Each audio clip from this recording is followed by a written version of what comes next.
मैं मियां इरफानुल्लाह डीएसपी साहब के ऑफिस अहमदपुर शर्किया में मीटिंग के लिए गया हुआ था। अब फिदा पीछे गाड़ी में था, मेरा गनमैन सलीम भी उसके साथ था और हम लोग वापस नौशहरा के लिए रवाना हो गए। अहमदपुर शर्किया से नौशहरा जाने के लिए मैं अक्सर कोटला मूसे खां वाला रास्ता अख्तियार करता था और उसके बाद फिर नहर की एक पटड़ी है जिस पे टूटी फूटी रोड है। मिराज ने मुझे बताया कि वहाँ 3 या 4 लोग हैं जिनके पास कलाशिनकोफ हैं और वो वहाँ बैठे जो भी शख्स वहाँ से गुजरता है उससे वो कुछ नकदी या जो चीज़ मिलती है, मोबाइल फ़ोन है, वो छीन रहे हैं, क्योंकि ख़तरा ये था कि वहाँ डाकू छुपे हुए हैं तो वहाँ पे फायरिंग भी कर सकते थे। इस तरह मैंने चाचे अब्बास को ओपी खड़ा किया। जैसे ही मेरी गाड़ी ने बंद क्रॉस किया और हम थोड़े फासले पर गए तो एकदम लेफ्ट साइड से बंद की तरफ से एक ब्रस्ट लगा कलाशिनकोफ का। मुझे समझ नहीं आई कि ये हुआ क्या है। बिस्मिल्लाहिर्रहमानिर्रहीम। पिछले व्लॉग में मैंने जिक्र किया था कि डडली हसाम जो कि एक डाकू था, अपने ग्रुप के साथ डकैती के दौरान पुलिस और अवाम के दरमियान मुकाबले में मारा गया। उसकी बेवा ने दरख्वास्त दी जिस पे जुडिशल इंक्वायरी शुरू हो चुकी थी और ये सिविल जज अहमदपुर शर्किया इसकी इंक्वायरी कर रहे थे। ये 27 दिसंबर 2005 की बात है। मैं मियां इरफानुल्लाह डीएसपी साहब के ऑफिस अहमदपुर शर्किया में मीटिंग के लिए गया हुआ था। वहाँ बाकी थानों के एसएचओज भी आए हुए थे। मीटिंग से फारिग होने के बाद मैं सिविल जज साहब से मिला जिनके पास हमारी जुडिशल इंक्वायरी थी। अब जुडिशल इंक्वायरी के बारे में मैं आपको थोड़ा सा बता दूं कि जब भी कोई ऐसा इंसिडेंट होता है या ऐसा वाक़या होता है जिसमें कोई बंदा, कोई भी शख्स, चाहे मुलजिम हो या चाहे वैसे कोई आदमी हो, पुलिस इनकाउंटर में या पुलिस तशद्दुद में मारा जाता है तो उसकी जुडिशल इंक्वायरी कराई जाती है। और ये जुडिशल इंक्वायरी का हुक्म जो है वो सेशन जज साहब उस ज़िला के देते हैं और किसी सिविल जज को डिप्यूट कर दिया जाता है वो इंक्वायरी करके बताए कि आया ये जो बंदा मारा गया है पुलिस मुकाबले में ये सही है या गलत है। अब होता ये है कि बाज़ पुलिस अफसरान उस पर प्रॉपर दिलचस्पी नहीं लेते और वो इंक्वायरी उनके ख़िलाफ़ हो जाती है और बाद में उन्हें 302 के मुकदमात का सामना करना पड़ता है। मैं सिविल जज साहब से मिला और फिर वापसी के लिए नौशहरा की तरफ रवाना हुआ।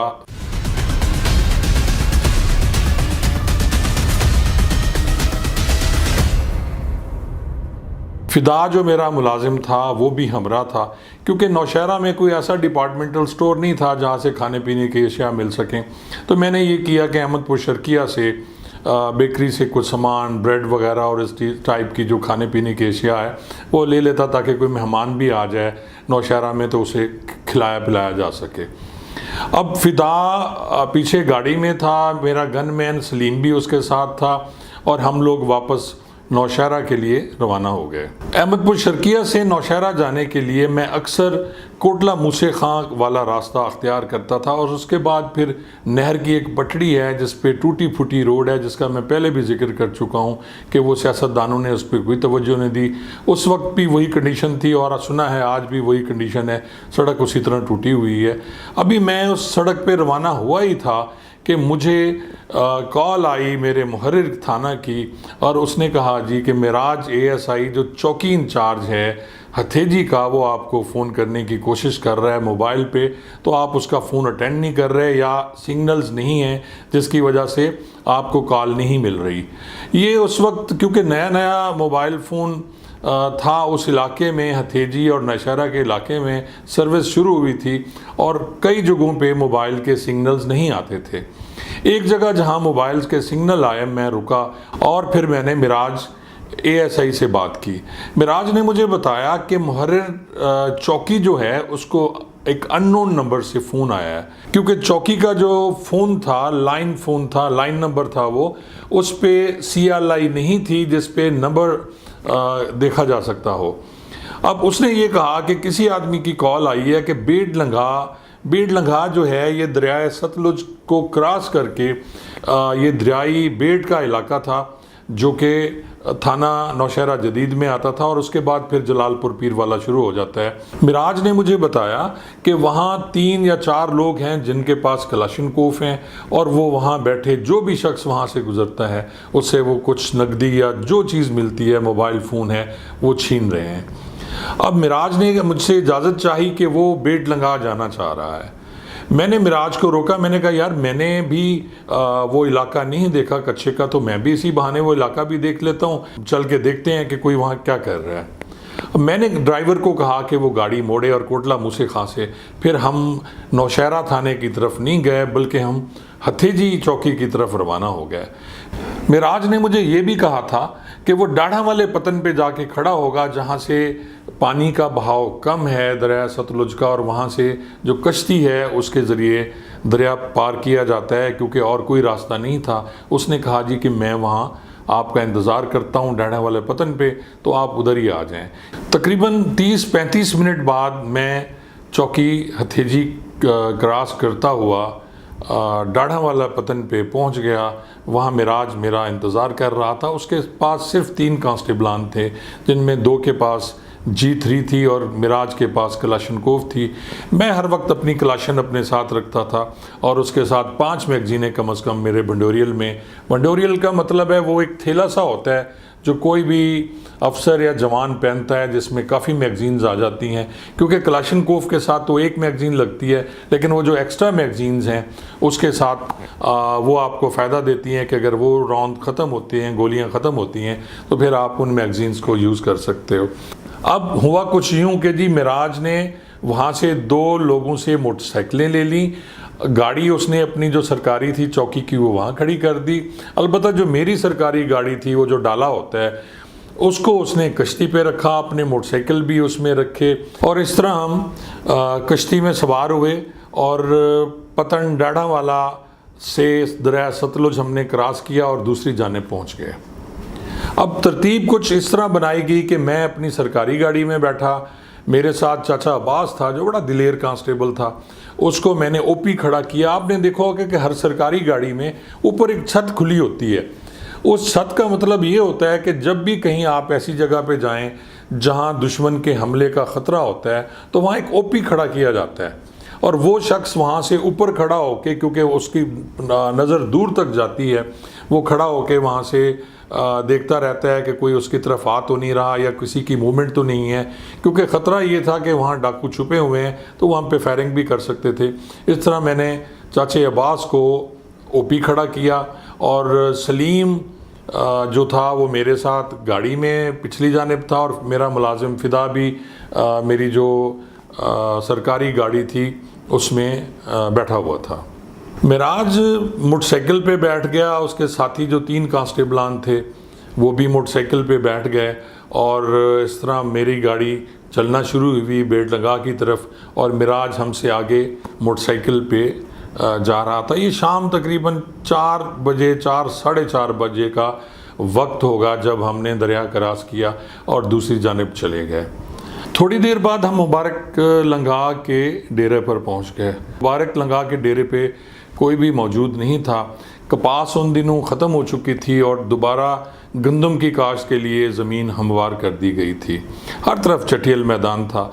थोड़ी देर इंतज़ार किया, जब मुबारक लगा के डेरे पे कोई नहीं आया तो मिराज ने मुझे कहा सर हो सकता है ये गलत इतला हो, हम क्यों ना ये शामा डहड़ है उसके घर की तरफ चक्कर लगा लेते हैं। अब मैं आपको शामा डहड़ के बारे में बताता हूँ। शामा डहड़ जो था वो बस्ता अलिफ का बदमाश था थाना नौशहरा जदीद का और उसके ख़िलाफ़ कम से कम 150 मुकदमात जो थे वो सरका मवेशी और नकब जनी के थे। ये बस्ती डाढ़ा जो है इसके मोस्टली लोग जो हैं ये क्रिमिनल हैं और उनका जो ज़रिया माश है वो भी सरका मवेशी और इस टाइप की चोरी चकारी करना है। मिराज आगे आगे चल रहा था और हम जो है वो शामा डैड के घर पहुंच गए ये बस्ती डाढ़ा में। तो शामा डैड अपने घर पे मौजूद था। 60 साल की उम्र होगी शामा डैड की, लेकिन वो चुस्त व चलाक था और काफ़ी सेहतमंद लगता था।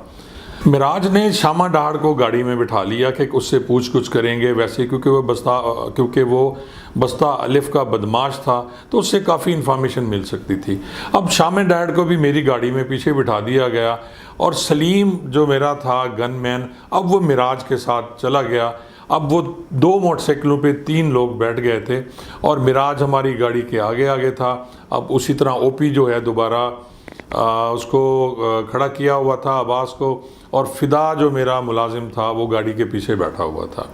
वापसी पे हमारा प्रोग्राम ये बना कि हम डाढ़ा वाले पतन से नहीं जाते क्योंकि वहाँ कश्ती मौजूद नहीं होगी और रात को वहाँ कश्ती लेके कोई भी नहीं खड़ा होता और ये सारे लोग जो वहाँ के होते हैं मलाह वो अपने अपने घरों को चले जाते हैं। तो मिराज ने ये भी कहा कि सर वापसी का रास्ता ये ख़तरनाक है, तो हम जलालपुर पीरवाला और फिर लोधरा से होते हुए बरास्ता भावलपुर और मुबारकपुर हम चले जाएंगे नौशहरा जदीद, और वहाँ से मैं हतेजी चला जाऊँगा, आप थाने पे रह जाइएगा। अभी हम वापसी के लिए रवाना ही हुए थे कि मुहर्रिर चौकी हतेजी का दोबारा मिराज को फ़ोन आ गया। अब मुहर्रिर ये बता रहा था कि जी उसी बंदे की कॉल है जिसने पहले कॉल की थी। उसने कहा जी कि अभी तक तो आपकी पुलिस आई नहीं, वहाँ तो डाकू जो हैं उसी तरह बैठे हुए हैं और लूट रहे हैं। मुहर्रिर ने उसे कहा कि नहीं जी SHO साहब और इंचार्ज चौकी तो बेड़ लगा गए हुए हैं आपकी तरफ। ये बात सुनते ही उसने फ़ोन बंद कर दिया। अब मुहर्रिर ने कहा कि जी जब मैंने दोबारा उसको कॉल की उस शख्स को तो उसका फ़ोन पावर्ड ऑफ जा रहा था। अब समझ नहीं आ रही थी क्योंकि CLI तो थी नहीं उस वक्त, मैंने पहले भी बताया आपको, तो मुहर्रिर नंबर तो देख नहीं सका था। अब मैंने मिराज को कहा कि मिराज एक चक्कर हम फिर लगाते हैं बेड़ लगा का और उसी एरिया का, हो सकता है वहाँ डाकू बैठे हों और उनसे मुकाबला हो जाए तो अल्लाह खैर करेगा, कुछ ना कुछ तो होगा ना, क्योंकि वहाँ वारदातें जो बढ़ना शुरू हो गई थी वो ख़त्म हो जाएंगी। अब हम दोबारा बेड़ लगा की तरफ रवाना हुए और रास्ते में ही पड़ता था मुबारक लंगा का डेरा। अब हमने डेरा क्रॉस किया और डेरा क्रॉस करने के बाद साथ ही दरिया सतलुज का बंद था, और जैसे ही बंद क्रॉस करके अब सूरत हाल ये थी कि मिराज मुझसे काफ़ी आगे जा चुका था मोटरसाइकिल पे। वो 5 मुलाजिम थे, वो मोटरसाइकिलों पे आगे चले गए। मैं बड़े आराम से मज़े से अपना फ़ोन यूज़ कर रहा था और मैसेजिंग कर रहा था। मेरे साथ मेरी क्लाशन पड़ी हुई थी, मेरे साथ जो नासिर था ड्राइवर वो साथ गाड़ी ड्राइव कर रहा था, और पिछली जानिब जैसे मैं पहले बता चुका हूँ कि फ़िदा और शामा डाड़ वहाँ बैठे हुए थे। अब सूरत हाल ये थी वहाँ की कि कपास की फसल बिल्कुल ख़त्म हो चुकी थी और गंदम की काश्त होनी थी। बिल्कुल चटियल मैदान था और कहीं से ना कोई ओट थी और ना ही छुपने की जगह। जैसे मेरी गाड़ी ने बंद क्रॉस किया और हम थोड़े फासले पर गए तो एकदम लेफ़्ट साइड से बन की तरफ से एक ब्रस्ट लगा कलाशनकोफ का। मुझे समझ नहीं आई कि ये हुआ क्या है, क्योंकि उस वक्त मगरिब होने वाली थी, बल्कि मगरिब हो चुकी थी, हल्का हल्का उजाला था। मैंने फौरी तौर पर नासिर ड्राइवर को धक्का दिया क्योंकि गाड़ी रुक चुकी थी। नासिर अपनी ड्राइविंग सीट से बाहर की तरफ चला गया। फायरिंग शुरू हो चुकी थी लेफ्ट साइड से हमारे, और फ़िदा और शामा डाड़ भी उतर के नीचे आ गए थे। मैंने नासिर को कहा कि वो मेरी कलाशनकोफ गाड़ी से उठाए। अब हम ओट में छुपे हुए थे। सूरत हाल ये थी कि सिर्फ हमारी गाड़ी हमारी ओट थी, उसके अलावा करीब कोई ऐसी जगह नहीं थी जिसमें हम छुप के फायरिंग करते या अपनी जान बचाने के लिए ओट लेते। चाचा अब्बास उसी तरफ ओपी खड़ा हुआ था और उसने बन की तरफ गन का रुख किया अपनी, उसके पास G3 थी और एक उसने ब्रस्ट मारा। अब उस ब्रस्ट की वजह से ये हुआ कि थोड़ी देर के लिए फायरिंग रुक गई। जो नासिर था मेरे साथ बैठा हुआ ड्राइवर, वो इतनी देर में जाके मेरी कलाशनकोफ उठा के ले आया जो लेफ़्ट साइड पे थी मेरी, जहाँ मैं सीट पे बैठा हुआ था। जब वो लेके कलाशन बाहर आया और मैंने कलाशनकोफ को चेक किया तो उसमें सिर्फ एक मैगज़ीन थी। अब मुझे याद आया कि मेरी कलाशनकोफ की जो मैगज़ीन्स हैं वो तो सलीम के पास रह गई, क्योंकि मेरा जो बंडोरियल है वो सलीम ने पहना हुआ था। सलीम के पास अपनी एक ही कलाशनकोफ थी और एक ही मैगज़ीन।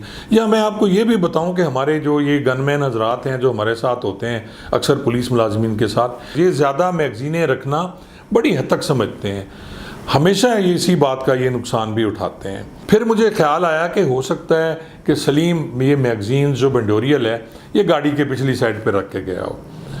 फायरिंग दोबारा शुरू हो गई। इतनी देर में मैंने फ़िदा को कहा, फ़िदा जाके देखो कि मैगज़ीन वहाँ पड़ी तो नहीं है जो बंडोरियल है।